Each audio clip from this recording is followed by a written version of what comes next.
निर्जीव किताबका पानाहरूले इतिहास बोल्छ, वर्तमान लेख्छ अनि भविष्य देख्छ। खोज्नेहरूले तिनै किताब भित्र आफूलाई भुल्छ, संसार डुल्छ अनि आकाश छुन्छ। ओहो, त्यसैले हामी भन्छौं किताब बोल्छ।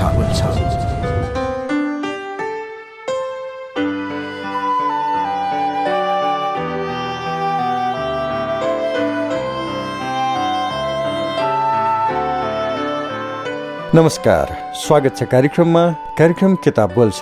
कार्यक्रम किताब बोल्छ समाजले निकै रुचाएको, चर्चा परिचर्चा भइरहेको महत्त्वका विषय केन्द्रित पुस्तक वाचनकै माध्यमबाट तपाईलाई सुनाउने कार्यक्रम हो। कार्यक्रम किताब बोल्छ प्रत्येक साँझ 4:45 बजे प्रसारण हुन्छ र यसको पुनः प्रसारण बिहान 12:15 बजे तपाईँ सुन्न सक्नुहुन्छ। कार्यक्रम किताब बोल्छमा हामी वाचन गर्दैछौँ नेपाली क्रान्ति र गणेशमान सिंह हरिगौतमद्वारा लिखित यो पुस्तक ओरिएन्टल पब्लिकेसन काठमाडौँले प्रकाशित गरेको हो।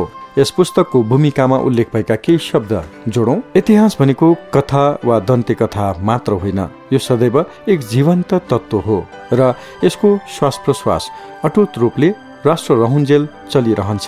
इतिहासको श्वास प्रश्वास चलुन्जेल राष्ट्र जीवित रहन्छ। त्यसैले म विश्वस्त छु राष्ट्रलाई सदा जीवन्त राख्ने कार्यमा नयाँ समयले हाम्रा विद्यालयका महाविद्यालयका विद्यार्थीले अनिवार्य पाठ्यक्रमकै स्तरमा राखी यस्ता कृति पढाउनु पर्छ। यति महत्त्वपूर्ण पुस्तक नेपाली क्रान्ति र गणेशमान सिंह अनि यही पुस्तकबाट अर्को अंश आजको कार्यक्रममा जोड्दैछु। कार्यक्रम किताब बोल्छमा हामी चर्चा गर्दैछौँ 2046 सालको परिवर्तन र आन्दोलनकारीहरूलाई दिएको यातनाको सन्दर्भमा। अब थप कुरा जोडौं। जनआन्दोलन 2046 को सफलता र 2048 सालको वैशाखको आम निर्वाचन अघिको अन्तरिम शासनकाल नेपालको इतिहासमा अनेकौं हिसाबले महत्त्वपूर्ण समय हुन गएको छ। जनताको शक्ति निर्णायक अवस्थामा रहेको यस कालमा सरकार र जनताको सम्बन्ध पनि त्यत्तिकै सौहार्दपूर्ण र परस्परको निर्भरतामा आधारित थियो। जनआन्दोलन 2046 साल फागुन 7 गते सुरु भएर 2046 साल चैत्र 16 गते समाप्त भए तापनि अन्तरिम कालभरि जनता आन्दोलनकै मनस्थितिमा थिए। संविधान निर्माण गर्ने सिलसिलामा होस्, पञ्चायतको सम्पूर्ण विघटन गराउनु होस् या संविधान घोषणा गर्न ढिलाइ भएको विषयमा होस्, राजाले आफ्नै किसिमको संविधान घोषणा गर्ने योजनामा थिए। तर जनता सडकमा उत्रेर प्रजातन्त्रलाई उल्टाउन खोज्ने प्रयासलाई विफल पारिदिए। नेपालको संविधान 2047 ले स्वीकारेका मुख्य बुँदा यस्ता छन्। राज्य शक्तिको स्रोत अरू कोही नभई नेपाली जनता नै हुने, सार्वभौम सत्ता कुनै व्यक्ति विशेषमा नरही जनतामा रहने, नेपाललाई हुकुमी राज्यबाट कानूनी राज्यका रूपमा स्थापित गर्ने, तानाशाही दमन शोषणको अन्त्य गरी स्वतन्त्रता र समानताका आधारमा आधारभूत न्यायपालिकाको परिकल्पना गर्ने, जनशक्ति, जनआन्दोलन र जनआकांक्षाको सर्वोच्चतालाई स्वीकार गर्ने, खुला समाजमा आधारित लोक कल्याणकारी व्यवस्थाको अभिवृद्धि गर्ने, सरकार निर्माण र त्यसपछिका चुनौती। गणेशमानले भने अनुसार कृष्णप्रसाद भट्टराईको अध्यक्षतामा अन्तरिम सरकार बनाएर त्यही मन्त्री परिषदको सिफारिसमा विश्वनाथ उपाध्यायको अध्यक्षतामा रामानन्द प्रसाद सिंह, प्रद्युम्नलाल राजभण्डारी, तमन्ना ढुङ्गाना, लक्ष्मण अर्याल, मुकुन्द रेग्मी, भरतमोहन अधिकारी, माधव कुमार नेपाल र निर्मल लामा समेत 9 सदस्यीय संविधान सुधार सुझाव आयोग गठन भयो। तर विचारणीय कुरा के छ भने यो समिति बन्नुभन्दा अघि नै राजाले आफ्नो अनुकूलमा सदस्य राखेर एउटा समिति बनाएका थिए। त्यो समितिलाई जनताले गरेको विरोधका कारण सरकारको सिफारिसमा समिति बनाइएको हो। यी समितिलाई नयाँ संविधान ल्याउन नदिन अनेक तरिकाले दबाव आउन थाले। उक्त संविधानमा राजालाई कुनै न कुनै रूपमा सक्रिय हुन सक्ने भूमिका चाहेका थिए। यसका लागि दरबार र सेनाका प्रभावकारी व्यक्तिहरू प्रधानमन्त्री कार्यालयमै आएर किशुनजीलाई दबाब दिने गर्थे। उहाँ राजा संवैधानिक नै हुनुपर्ने र नयाँ संविधानमा त्यसबारे कुनै सम्झौता नहुने अडान दोहोर्याउनुहुन्थ्यो। वामपन्थीहरू त गणतन्त्रको पक्षमा छन्, उनीहरू त्यसका लागि आन्दोलन गर्ने भन्छन्, उनीहरूलाई म के गरौँ त भन्दा राजाका मानिस वाल्ल परेर फर्कन्थे। दरबारले आफ्नो पक्षमा संविधान ल्याउन प्रयास गरेपछि किशुनजीले त्यसलाई रोक्न वामपन्थीलाई आन्दोलन गर्न उक्साउनुहुन्थ्यो।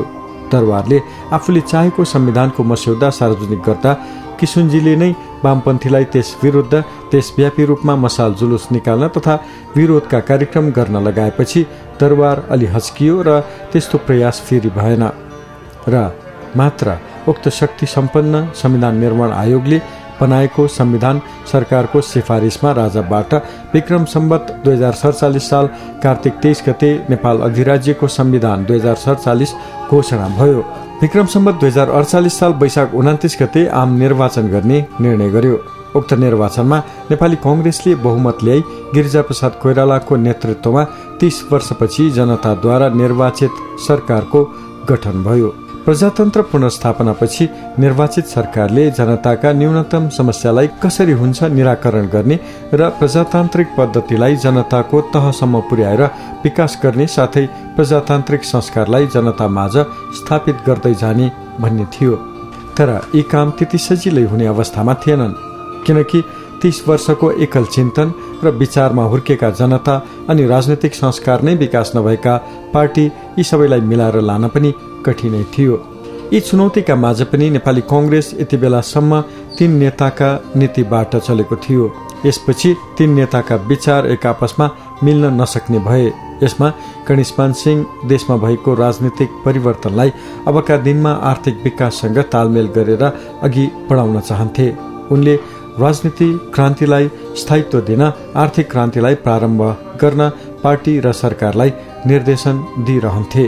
गणेशमानका विचारमा सरकारले अब पार्टी सिद्धान्त र घोषणापत्रका आधारमा चल्नु पर्दछ भन्ने थियो। अबका दिनमा चल्न अल्पकालीन र दीर्घकालीन योजना बनाउनु पर्ने साथै पार्टीबाट चुनाव हारेकालाई दोहोरो अवसर दिन नहुने जातीय सन्तुलन कायम गर्नुपर्ने, प्रधानमन्त्रीले सरकार चलाउँदा होस् वा राष्ट्रिय महत्त्वको निर्णय लिँदा होस् पार्टी तथा सांसदको राय र परामर्श बेगर चल्नु वाञ्छनीय हुने छैन भन्ने थियो। यति हुँदाहुँदै पनि गिरिजाप्रसाद कोइरालाले आफू त पार्टीको नीति भन्दा पनि संसदीय सिद्धान्त अनुसार बनेको सरकारको प्रधानमन्त्री हो, त्यसैले पार्टीभित्र अनेक विचार हुन सक्छन्।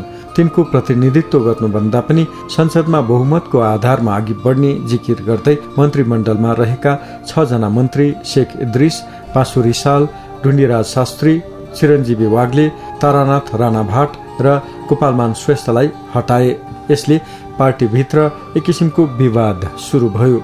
यो काम प्रधानमन्त्रीले पार्टीका सर्वोच्च नेता गणेशमान सिंह तथा कार्यवाहक सभापति कृष्णप्रसाद भट्टराईसँग परामर्श नगरी एकल निर्णयका आधारमा गरेका थिए। यस विषयमा गणेशमानको ठूलो विमति रह्यो। पार्टीभित्रका घटनालाई गणेशमानले पुच्छरले कुकुर हल्लाएको दृष्टान्त दिए। यसरी पार्टी र सरकारका बीच दूरी बढ्दै जानु आगामी दिन अझ अप्ठ्यारा हुने संकेत देखिए। सरकार गठन गरेपछि गणेशमान सिंह, कृष्णप्रसाद भट्टराई र गिरिजाप्रसादका बीच एउटा सहमति भएको थियो। राष्ट्रिय महत्त्वका विषयमा निर्णय गर्दा कुनै व्यक्तिलाई राष्ट्रिय महत्त्वका पदमा नियुक्ति गर्दा पार्टीका सर्वोच्च नेता गणेशमान सिंह, पार्टी सभापति कृष्णप्रसाद भट्टराई र प्रधानमन्त्री गिरिजाप्रसाद कोइरालाका बीच सरसल्लाह गरी काम गर्ने भन्ने आन्तरिक समझदारी भएको थियो। तर समझदारी अनुसार काम हुन सकेन। सरकार गठन भएपछि अन्य पदमा जस्तो राजदूत नियुक्त गर्ने, संवैधानिक पदमा नियुक्त गर्ने र अरू विशेषज्ञ राख्ने कुरामा पनि एउटा नीति बनाइएको थियो। यसपछि सरकारका सामु 3वटा कुरा राखिए। नातावाद, कृपावाद समाप्त गर्ने, भ्रष्टाचार समाप्त गर्ने, महँगी नियन्त्रण गर्ने र यी काम गिरिजा बाबुले गर्छु त भने, तर सबै काम विपरीत दिशातिर जान थाले। आफ्ना सल्लाहकारहरूसँग सल्लाह नलिई आफू खुसी काम गर्दै अघि बढेपछि गाडी उल्टो कुद्न थाल्यो। त्यसपछि त अरू खेल सुरु हुन थाले, जसका कारण गिरिजाप्रसाद, कृष्णप्रसाद र गणेशमान सिंहका बीच नजानिदो किसिमले दर्शा देखिन थाले। आफ्ना स्वार्थका बीच प्रतिस्पर्धा सुरु भयो। सरकार र पार्टीका बीचमा दूरी बढ्न थाल्यो। समभाव, समानता र सरसल्लाह जस्ता कुरा टाढाका विषय भए। जनताका समस्या ओझेलमा पर्न थाले। यसले गर्दा गणेशमान सिंहको भावनामा चोट पर्यो। अर्को महत्त्वपूर्ण कुरा के थियो भने प्रधानमन्त्री गिरिजाप्रसाद कोइरालाले विक्रम सम्वत 2048 साल मार्ग 19 गतेदेखि 24 गतेसम्म भारत भ्रमण गर्दा टनकपुर परियोजनाका सम्बन्धमा भारत सरकारसँग सन्धि गरेका रहेछन्। यसलाई नेपाल र भारत बीच भएको समझदारी हो भन्दै थिए। टनकपुर सम्झौतालाई विक्रम सम्वत 2049 मार्ग 30 गते सर्वोच्च अदालतको फैसलाले सन्धि ठहर गरेपछि सरकारले त्यसलाई बहुमतले पारित गराउनुपर्ने नियम थियो। त्यस विषयमा प्रतिपक्षी एमाले कार्यस्थगनको प्रस्ताव दर्ता गरायो। गणेश मानले उक्त सन्धिलाई नेपालको संविधानमा उल्लेख भए अनुसार संसदको 2/3 बहुमतले पारित गराउनुपर्ने अडान लिएका थिए। टनकपुर प्रकरणमा गणेशमान सिंहले राष्ट्रियताको सवालमा देखाएको अडानले प्रधानमन्त्रीलाई झन अप्ठ्यारोमा पार्यो। साथै देशको प्राकृतिक स्रोत साधन तथा त्यसको उपयोगको बाँडफाँड जस्ता महत्वपूर्ण विषयमा निर्णय लिन संसदको 2/3 बहुमतको आधारमा काम गर्नुपर्छ भन्नु उचित हो। त्यसैले गणेश मानले टनकपुर प्रकरणलाई जीवन मरणको सवाल भनेका छन्। उनले यस विषयमा एउटा लिटर बम नै तयार पारेर 2049 फागुन 25 गते पार्टी सभापति र प्रधानमन्त्रीलाई बुझाएका थिए।